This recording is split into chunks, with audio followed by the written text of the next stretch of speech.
Ate Kaila, ang katotohanan na nakasulat sa digital. Sa aming salu-salo para sa kaarawan ng aming ama. Inihayag ng asawa ko sa harap ng lahat na hihiwalayan niya ako para sa nakababata kong kapatid. Matagal na pala silang may relasyon. Simple lang akong tumango at sinabing, "Pakicheck po ang inyong email." Ngayon na. Ang tingin sa kanilang mga mukha nang mapagtanto nila ang nangyayari iyon ang aking katarungan. Kumusta po kayo? Salamat sa inyong pagdalo sa akin ngayon. Inabot ako ng matagal bago ko nagawang pag-usapan ito. Sa loob ng mahabang panahon, ang mga salita ay nakabara sa lalamunan ko. Isang mabigat na buhol ng pagtataksil at sakit. Ngunit alam kong mayroon din sa inyo na nakikipaglaban sa sarili ninyong tahimik na laban. At marahil, ang kwento ko ay makapagbibigay sa inyo ng kaunting lakas. Bago ako magsimula, nais kong malaman kung anong syudad kayo nanonood. Ibahagi lang sa comments. Ang pangalan ko ay Kaila Santos. Ako ay isang specialist sa digital forensic analysis na nakabase sa Makati. Sa madaling salita, ang trabaho ko ay hanapin ang katotohanan na nakatago sa mga computer at cellphone. Binubuo ko ulit ang mga digital leve, sinusundan ko ang mga electronic trail. Mahusay ako sa trabaho ko dahil metikuloso ako. Matyaga. At nakikita ko ang mga pattern na hindi napapansin ng iba. Hindi ko inakala kahit kailan na ang pinakamahalagang kaso ko ay ang sarili kong kasal. Sumabog ang lahat noong linggo ng hapon. Sa mismong ika-65 na kaarawan ng tatay ko. Ang bahay ay puno ng komportable at pamilyar na ingay, ang masarap na amoy ng inihaw na lechon at ang Pinoy spaghetti ni Mama. Tawa ang maririnig mula sa sala kung saan nanonood ang mga pinsan ko. At ang bulungan ng mga usapan ay isang simponya na kilala ko sa buong buhay ko. Ito ang perpektong larawan ng isang pamilya. Isang perpektong kasinungalingan. Naaalala ko ang panonood ko sa asawa kong si Ilse.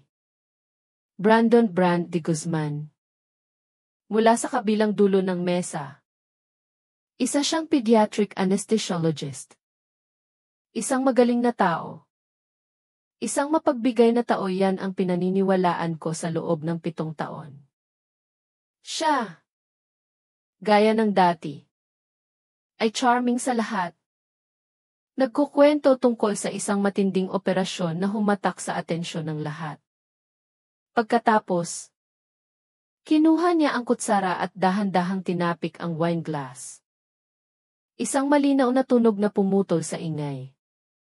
Kailangan kong gumawa ng isang anunsyo. Sabi niya. Agad na tumahimik ang lahat.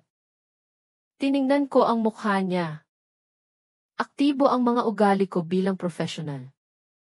Kahit sa ganitong sandali, napansin ko ang bahagyang panginginig ng kanyang kamay nang ibaba niya ang kutsara. Nakita ko ang mga mata niya na kumislap sa kapatid kong si Sisa bago tumuon sa isang lugar sa malayo. Ang puso ko ay hindi nagmadali. Tumibok ito ng mabagal, matatag, at mabigatang tambol ng katiyakan na matagal ko nang dinadala mag-isa sa loob ng 6 na buwan. Huminga si Bran ng malalim. Ang kanyang boses ay naging mas matatag. Parang inensayo, maghihiwalay na kami ni Kaila. May nagulat na hininga sa paligid ng mesa. Napahawak si Mama sa dibdib niya. Ang tatay ko naman. Nakakunot ang makapal na kilay. Hindi ko plinano na i-anunsyo ito sa ganitong paraan. Patuloy ni Bran. Nagpapanggap na nagdadalamhating asawa. Pero dahil magkakasama na tayo, hinihintay nila ang pagsabog. Ang pag-iyak. Ang pagsigaw. Inaasahan nila na gaganap ako sa aking papelang gulat. Hysterical. At sawi na asawa. Ngunit hindi ko ibinigay sa kanila ang kasiyahang iyon. Sa halip, Tiningnan ko sila isa-isa. Tumango ng mahinahon. Uminom ng tubig. At sinambit ang mga salita na gigibain ang kanilang buong mundo. Pakicheck po ang inyong email. Ngayon na. Nawala ang kumpiyansa ni Bran. Email? Tanong niya. Biglang hindi sigurado. Ipinadala ko iyan bago tayo maghapunan. Sagot ko sa isang pantay na boses. Habang inilalabas ang sarili kong cellphone. Dapat natanggap na ninyong lahat. Parang may switch na pinindot. Ang kwento na akala nila ay sila ang nagkukwento ay hindi na sa kanila. Ito ay sa akin na. Noong nag-alok ako na patirahin ang kapatid kong si Sisa sa amin 3 taon na ang nakalipas. Ginawa ko iyon dahil sa awa at family obligation. Si Sisa ay palaging ang restless na kapatid. Ako, si Ate Kaila, ay ang nagtatatag ng matatag na buhay. Paulit-ulit siyang nag-drop out sa kolehiyo at nagpalipat-lipat ng lungsod. Nang tawagan niya ako, umiiyak mula sa isang probinsya. Nag-aalala ako. Umuwi ka na. Sis, sabi ko. Tumira ka muna sa amin hanggang sa makabangon ka ulit. Tinanong ko si Bran. Nag-aalangan siya. Ngunit pinalambot niya iyon sa kanyang sikat na ngiti. CJ, kung iyan ang tingin mo ay tama. Ang 2 buwan ay naging 6. Pagkatapos ng 6 na buwan, si Sisa ay nakahanap ng trabaho sa isang art gallery sa Quezon. Ngunit sinabi niyang hindi niya kayang bayaran ang mataas na upa. Hindi ko naisip na may masama. Masaya ako na magkasama kami ulit. Iyon pala. Nagpapasok ako ng ahas sa sarili kong bahay. Dahan-dahan. Nagsimulang magbago ang mga bagay. Naging mas mahaba ang duty ni Bran. Emergency surgery.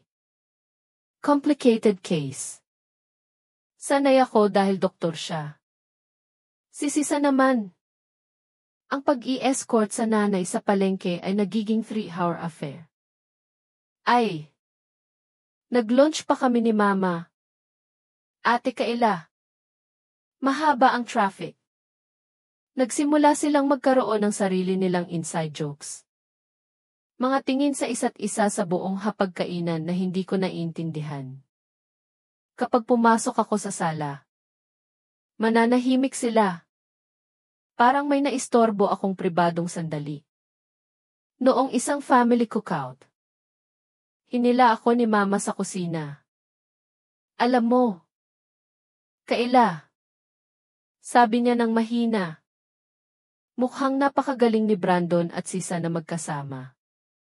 Mabait naman si Bran sa lahat ng in-laws niya. Ma, maswerte nga tayo. Sagot ko. Pilit pinapawi ang aking pagdududa. Ang pagtitiwala ang pundasyon ng aming kasal. Nanghina ako sa pagtitiwalang iyon. Hindi alam na nalulunod na pala ako. Ang pagtuklas ay hindi sinasadya. Hindi ito dramatikong komprontasyon. Ito ay noong Martes ng gabi. 6 na buwan bago ang family dinner. Wala si Bran dahil sa on-call siya. Napatay ang cellphone ko. Kaya hiniram ko ang laptop niya. Pagbukas ko, auto-restore ang session niya. Nasa screen ang kanyang personal na email account. Hindi ako naghahanap. Ngunit ang subject line ng isang email ay pumukaw sa aking mata. Galing kay Sisa. Subject, ang ganda ng gabing iyon. Ang dugo ko ay nanlamig. Nag-click ako. Ang mundo ko. Ang matatag na mundong maingat kong binuo. Ay gumuho. Napakainit ng gabing iyon. Bran. Hindi ko maalis sa isip ko ang mga kamay mo sa akin. Ibinaba ko ang scroll. May tugon siya, Dapat mas maging maingat tayo. Ayoko siyang saktan. Pero hindi ko rin kayang tigilan ito. Ang mga email ay bumalik sa loob ng 2 taon. Habang nasa probinsya si Sisa. Nagpaplano na sila. Nagmemensahe. Nagpapantasya. Ang paglipat niya sa aming bahay ay hindi dahil kailangan niya ng tulong. Ito ay isang kalkuladong plano. Hindi ako sumigaw. Hindi ako umiyak. Ang professional habits ko ang umako. Sa loob ng ilang linggo, namuhay ako sa gitna ng matinding sakit at kakaibang panlalamig. Pero gumagawa ako ng kaso. Nagsimula ito sa maliit. Isang singil sa credit card mula sa isang boutique hotel sa Keys. Nang sinabi niya sa akin na may back-to-back surgeries siya. Exhibit T. Ginawa kong mas metikuloso ang investigasyon. Ang location sharing sa phone niya ay nakakita sa kanyang asul na tuldok sa isang restaurant. O mas masahol pa. Sa address ng bagong kondo ni Sisa. Itinala ko ang bawat kasinungalingan. Ikinumpara ko ang work schedule niya sa mga credit card statement. Ang pinakamababang punto ay nang sinabi niya na aalis siya para sa isang medical conference sa Baguio. Ngunit ang location niya ay nasa boutique hotel ulit. Nagpunta ako. Naghintay sa sasakyan ko. Pinanood ko silang magkasama. Tumatawa. Hinawakan niya ang likod ni Sisa habang naglalakad. Isang kilos na alam ko. Kinuha ko ang phone ko. Kalmado ang kamay. Click. Click. Click. Nag-ipon ako ng ebidensya sa isang lihim na folder sa computer ko, case 734. Noong gabing iyon, umuwi si Bran. Puno ng detalyadong kwento tungkol sa conference. Napansin ko ang bahagyang mansa ng lipstick sa kanyang kwelyo. Kulay ni Sisa. Pagod ka. Mahal. Sabi ko. Napaka-busy. Sang-ayon niya. Hinawakan ang kamay ko. Pero nandito na ako ngayon. Sinubukan kong kumprontahin siya. Nagbibigay ng mga palatandaan. Napansin kong masyado kayong close ni Sisa. Bran. Sabi ko isang gabi sa duyan. Kaila. Kapatid mo siya. Pamilya tayo. Kung may insecurity ka, ikaw ang may problema. Sagot niya. Malamig at nagtuturo. Gaslighting. Nang magpanggap akong naniniwala, nag-relax siya. Akala niya nanalo siya. Pagkatapos, ginamit nila si Mama. Anak, may surprise sa anniversary ninyo. Si Sisa at Brandon. Nagpaplano na ng ilang buwan. 4 na buwan pa ang aming anniversary. Ginagamit nila ang pag-ibig at tiwala ni Mama bilang kasangkapan sa kanilang kasinungalingan. Hindi na ito simpleng pagtataksil. Ito ay isang conspiracy.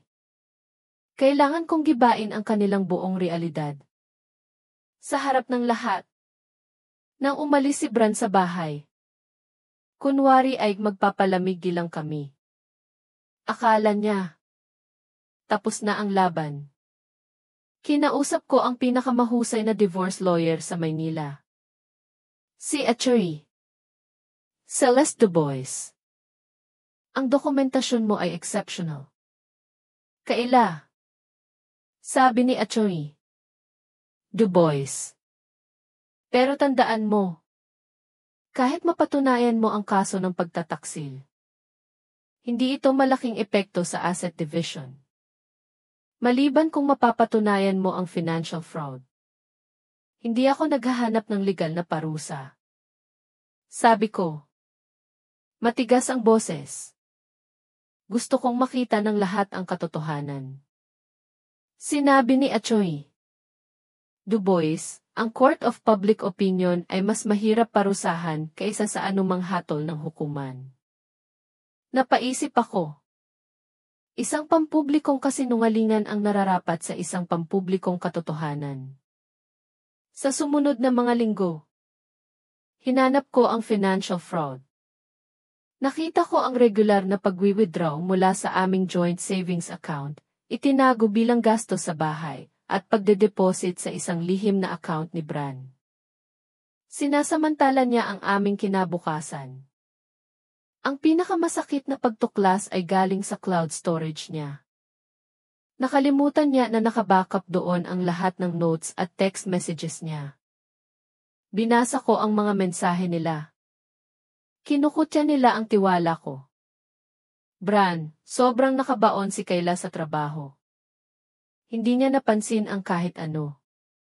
Pwede pa tayong mag-ano sa kitchen counter habang nagtatype siya sa office. Hindi niya tayo maririnig. Sisa, did. Siguro magpapasalamat pa siya sa atin kasi ginawa natin ang desisyon para sa kanya. Hindi siya marunong maging tunay na asawa. Ang seryoso. Hindi siya marunong maging tunay na asawa. Ang mga salitang iyon ay bumalik sa akin. Ang lahat ng taon na sinuportahan ko ang karera niya. Inalagaan ang bahay namin. Naging partner niya. Ito lang pala ang tingin nila sa akin. Ang galit na naramdaman ko ay malamig, matatag, at nagbibigay linaw. Inihanda ko ang huling dosir. Nang sumapit ang linggo ng gabi, nagpadala si Mama ng text sa akin, family dinner sa bahay. Huwag mo namang gawing awkward para sa tatay mo. Sabi ni Brandon, pupunta kayo ni Sisa. Hindi ko pinansin ang panunuya. Nagbigay sila sa akin ng perpektong entablado. Gumawa ako ng mga curated email para sa bawat miyembro ng pamilya. Para kay tatay, praktikal. Walang kalokohan ang ebidensya ng financial fraud. Ang mga bank statements.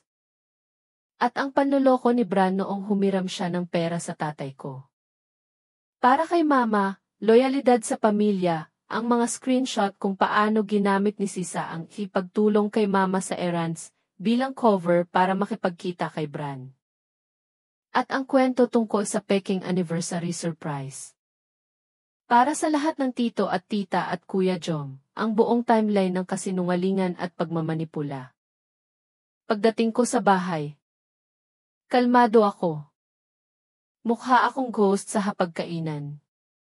Pinapanood sina Bran at Sisa na nagpapalitan ng sutil ng ngiti. Hinihintay nila ang sandali nila. Iyon ay dumating nang magsimulang mag-serve si Mama ng buko pandan.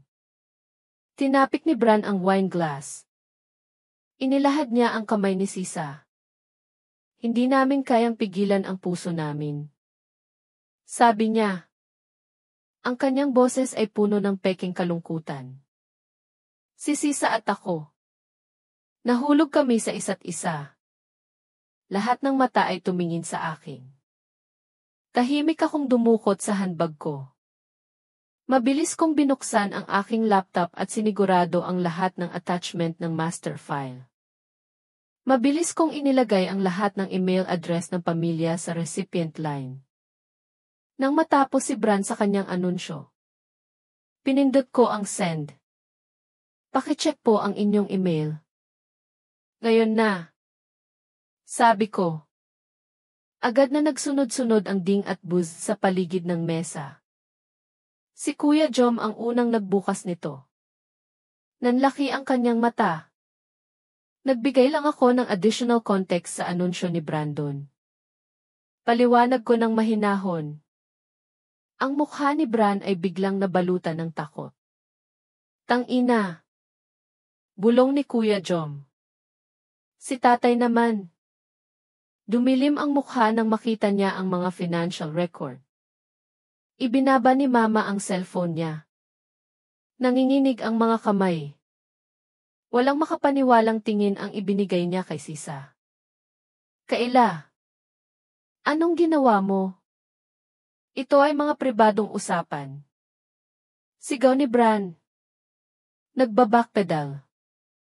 Tumpak. Sagot ko. Malamig at klinikal. Digital forensics. Bran. Iyan ang propesyon ko. At ang katotohanan ay naroon, ang plano. Ang panloloko. Ang pagnanakaw ng pera.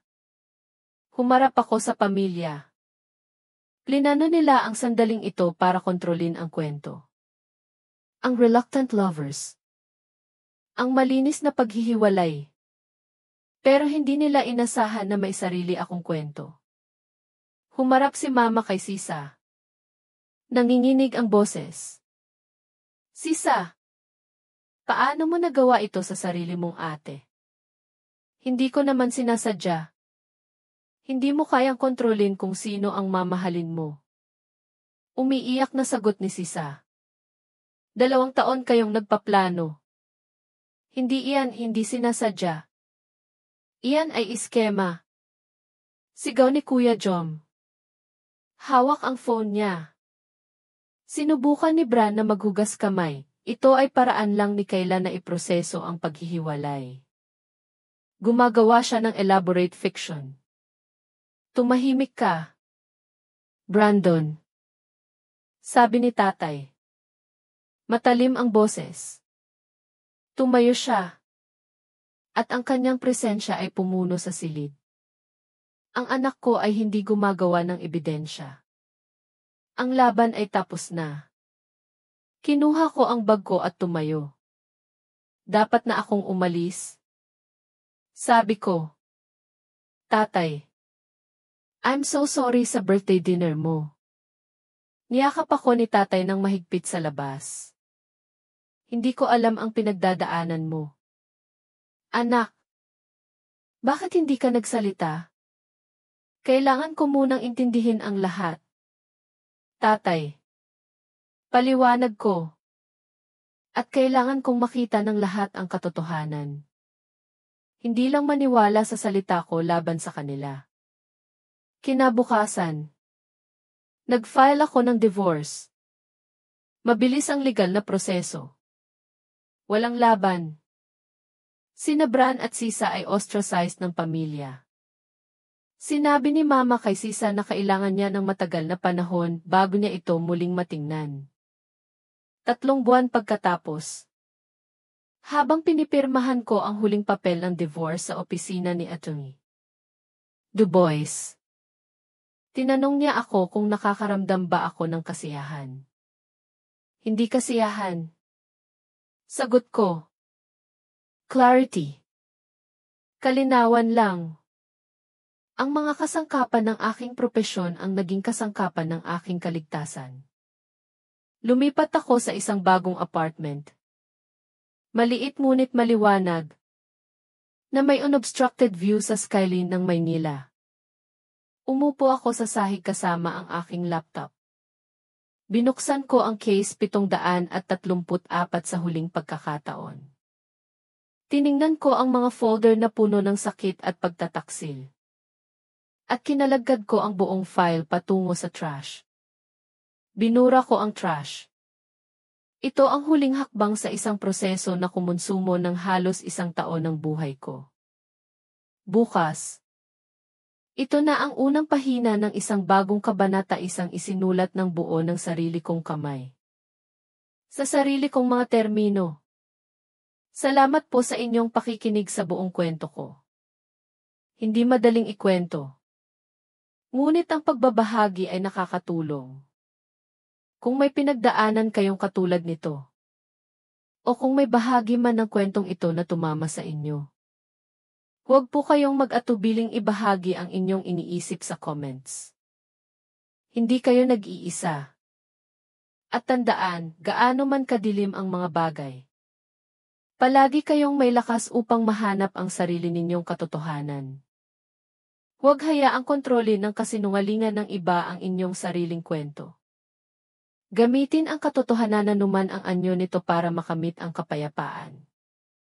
Ingat po kayo. At magkita-kita tayo sa susunod.